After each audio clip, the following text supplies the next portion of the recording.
ఏకాదశి దర్శన టోకెట్ల క్యూ లైన్ల వద్ద జరిగిన తొక్కిసలాటలో 6 మృతి చెందగా ఈ ఘటనకు బాధ్యులుగా తిరుపతి జిల్లా ఎస్పీ సుబ్బారాయుడును చూపుతూ సీఎం చంద్రబాబు ఎస్పీని బదిలీ చేయడం బాధాకరమని, ఎస్పీ బదిలీని వెంటనే ఆపి 2 సంవత్సరాలు తిరుపతి జిల్లా ఎస్పీగా కొనసాగించాలని సనాతన పరిరక్షణ సమితి నాయకులు జైన్ అకాడమీ అధ్యక్షుడు కిరణ్ కుమార్ కోరారు. తిరుపతిలో శనివారం మీడియా ముందు సనాతన పరిరక్షణ సమితి సభ్యులు సురేష్, గోపాల్, శ్యామల కుమార్, వాసు తదితరులతో కలిసి కిరణ్ మాట్లాడారు.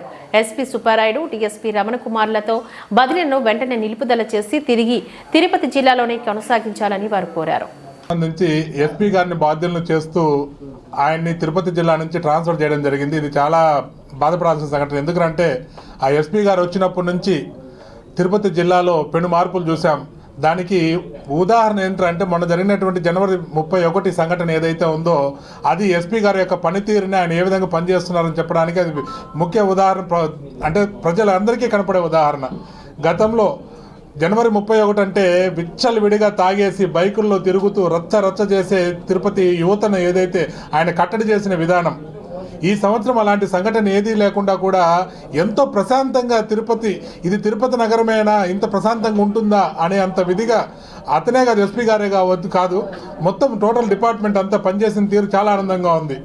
అదేవిధంగా రాష్ట్రంలో ఆయన మన తిరుపతి జిల్లాలో ఏ విధంగా అయితే మాఫియాలు కొన్ని ఉన్నాయి, కొన్ని గ్యాంగ్స్టర్స్ వీళ్ళు కావచ్చు, యువత యొక్క అరాచకాలను కావచ్చు, ఈయన వచ్చిన తర్వాత తగ్గిన విధానం మాకు ప్రత్యక్షంగా కనపడుతుంది. తిరుపతిలో ఇంత కట్టడి చేస్తున్నటువంటి ఎస్పీ గారు ఒక్కసారిగా ఈ సంఘటన వల్ల ట్రాన్స్ఫర్ అయ్యాడు అని అంటే నమ్మశక్యంగా లేదు. కేవలం ఈ తిరుమల సంఘటనకే అతను ట్రాన్స్ఫర్ చేయడం అంటే ఫస్ట్ ట్రాన్స్ఫర్ చేయాల్సింది ఈఓ గారిని చేయాలి, జేఏఓ గారిని చేయాలి, లేదంటే కలెక్టర్ గారు వాళ్ళు బాధ్యతలు తీసుకోవాలి.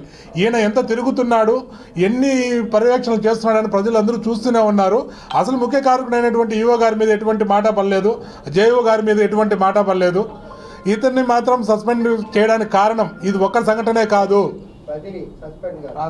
సారీ క్షమించాలండి, బదిలీ చేయడం, ఈ సారిని ఒక్కరిని బదిలీ చేయడం అనేది ఈ తిరుమల సంఘటన ఒకటే అని నేను అనుకోవట్లా. ఇంకా లోపల ఏదైనా సంఘటన ద్వారానే, లోపల ఉన్నటువంటి ఒత్తిడి ద్వారానే దీన్ని చూపించి మన ఎస్పీ గారిని బదిలీ చేశారని అనుకుంటున్నాం.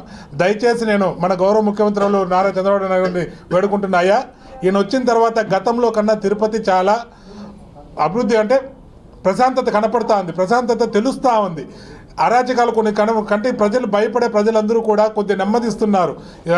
అరాచక శక్తులు యువత వల్ల కలిగే ఇబ్బందులు లేకుండా ప్రశాంతంగా ఉన్నారు. ఈ క్షణంలో మీరు అతని మీద డెసిషన్ తీసుకొని బదిలీ చేస్తున్నారు. మళ్ళీ ఈ అరాచక శక్తులు విచ్చలవిడిగా మళ్ళీ పెరిగే అవకాశం ఉంది. కాబట్టి ఈయన నాట్ ఓన్లీ తిరుపతి అండి, మొత్తం తిరుపతి జిల్లాలో ఉన్న అన్ని నియోజకవర్గాల్లో సార్ యొక్క పనితీరు అక్కడ ప్రజలను అడిగితే తెలుస్తుంది ఏ విధంగా తగ్గుతోంది అని. దయచేసి ఈసారిని ఇంకా కనీసం ఒక 2 ఏళ్ళన్నా ఎస్పీ గారిని ఇక్కడ ఉంచితే మాకే కాదు, ప్రజలకే కాదు, తిరుపతికి, ఈ తిరుపతి నగరానికి కూడా ఒక రోల్ మోడల్గా ఉంటాడు. ప్రశాంతమైన తిరుపతిని చూడడానికి ఒక అవకాశం ఉంటుందని దయచేసి గౌరవనీయులు చంద్రబాబు నాయుడు గారిని ఎస్పీ గారి యొక్క బదిలీ మీద ఒక్కసారి ఆలోచించాలని, పునరాలోచించాలని. తిరుపతిలో ప్రతి ఒక్కరు ఎవరిని అడిగినా కూడా చెప్తారండి, ఎవరిని అడిగినా చెప్తారు ఇది బాధాకరం, ఎవరు ఎక్స్పెక్ట్ చేయలేదు ఎస్పీ గారిని బదిలీ చేస్తారు అని. అలాంటిది ఎస్పీ గారిని బదిలీ చేశారు. కాబట్టి ఒకసారి తిరుపతి ప్రజల యొక్క మనోభావాలు కూడా దృష్టిలో ఉంచుకొని దీనికి కారణం ఎవరైతే ఉన్నారో వారి మీద కఠిన చర్యలు తీసుకోవాలని మేము వేడుకుంటున్నాం. ఎందుకంటే మళ్ళీ ఇలాంటి సంఘటనలు తిరుపతిలోనే కాదు ఎక్కడా కూడా జరగకుండా ఉండాలి. ఇంకా ముఖ్యంగా ఏమంటే ఈ ఉదయం 5 గంటల దర్శనం ఏ విధంగా గతంలో తీసుకున్నారో, గతంలో ఉదయం 5 గంటలకి పెట్టారు, టోకన్ సిస్టమ్ తిరుపతిలో పెట్టారు. గతంలో 2 సార్లు మన ప్రజలు ఎంత ఇబ్బంది పడ్డారు. రాత్రులు బయట వచ్చి కూర్చొని లైన్లోకి పంపించకపోతే రోడ్ల మీద పడుకొని దుప్పట్లు కప్పుకొని ప్రజలు అంత ఇబ్బంది పడ్డారు. దాన్ని దృష్టిలో పెట్టుకోకుండా ఈసారి కూడా ఉదయం 5 గంటలకి ఏంటంటే అదేం సుప్రభాత దర్శనమా, వెంకటేశ్వర స్వామి చేసే సుప్రభాత దర్శనమా, ఉదయాన్నే 3 గంటలకు 4 గంటలకు చేయాలి అని.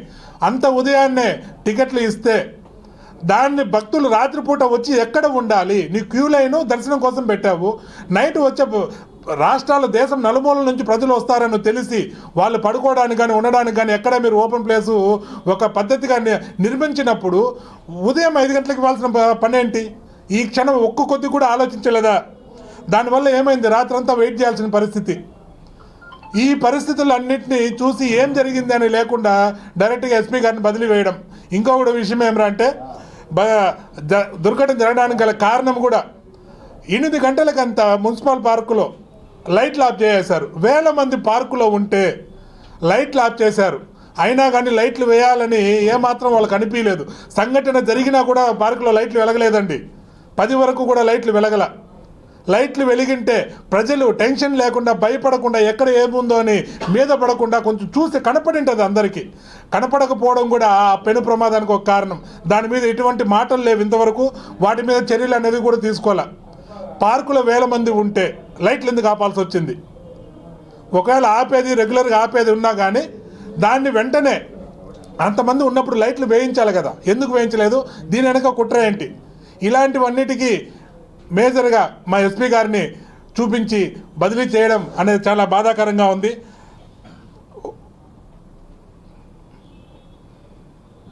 మా తిరుపతిలో ముఖ్యంగా యువత చెడిపోవడానికో లేకపోతే గందరగోళం జరగడానికి మూల కారణం ఏమిటంటే గంజాయి. అయ్యా, నేను గవర్నమెంట్ చంద్రబాబు నాయుడు గారిని అలాగే పవన్ కళ్యాణ్ గారిని వేడుకుంటున్నాను. అయ్యా, నిజంగా చెప్పాలంటే ప్రజల్లో తిరిగే వ్యక్తులుగా ఇంతమంది వచ్చాం ఈరోజు ఆయన కోసం, ఆయన బదిలీని ఆపాలని. గంజాయి ఈరోజు దాదాపు నాకు తెలిసి 50 నుంచి 60% బాగా ఇప్పటికే తగ్గిపోయింది. గంజాయి యొక్క పిల్లలు కానీ వాళ్ళ అరాచకాలు కానీ బాగా తగ్గాయి. దానికి కారణం ఎస్పీ గారు. మీరు ఎక్కడన్నా పోయి అడగండి, ప్రజల్లో పోయి అడగండి తగ్గిందా లేదా అని. సైలెంట్గా ఎస్పీ గారు ఆయన యొక్క బాధ్యతని ఎంతో నిబద్ధతతో చేస్తూ ఉంటే ఎవరో ఒకరు చేసినటువంటి పిచ్చి పనికి వారి మీద యాక్షన్ తీసుకోకుండా ఒక కుట్ర ఏది జరిగితే దాని మీద ఎంక్వైరీ చేయమని ఎస్పీ గారిని అడిగినా బ్రహ్మాండమైన ఎంక్వైరీ చేస్తారు. అలాంటి నిజాయితీ గల వ్యక్తిని ఈరోజు నిబద్ధతతో గంజాయిని కూడా కంట్రోల్ చేసి యువత అరాచకాలను తగ్గించి ఎక్కడ కూడా ఇప్పుడు తిరుపతిలో బైక్ రేసులు కావచ్చు, శబ్దాలు కావచ్చు, ఇవన్నీ తగ్గించి తిరుపతి ప్రజలకు ప్రశాంతత కల్పించినటువంటి ఈ ఎస్పీ గారిని వారి యొక్క బదిలీని దయచేసి నిలిపివేయాలని మరొక్కసారి నేను వేడుకుంటున్నా. తిరుపతి ప్రజలకు ఒక్కొక్క ఊరు నుంచి ఒక్కొక్కరు వచ్చిన్నారు. మన తిరుపతిలో ఒక్కొక్క ఏరియా నుంచి ఒక్కొక్కరు వచ్చిన్నారు. మా ఏరియా ఇప్పుడు బాగుంది, మా ఏరియాలో రచ్చలేదని చెప్పడానికి అందరూ ఇక్కడ విచ్చేస్తున్నారు. కాబట్టి దయచేసి మరొకసారి ఆలోచించి ఆయన మీద ఉన్నటువంటి బదిలీ వేటిని తొలగించాలని మిమ్మల్ని ప్రాధేయపడుతున్నామయ్యా తిరుపతి ప్రజల దృష్టి. ఎందుకంటే తిరుపతి అనేది ప్రపంచ ప్రఖ్యాతి గాంచిన క్షేత్రం కాబట్టి దీని మీద మీ దృష్టి ఉండాలి. దయచేసి మీరు మరొకసారి నిర్ణయాన్ని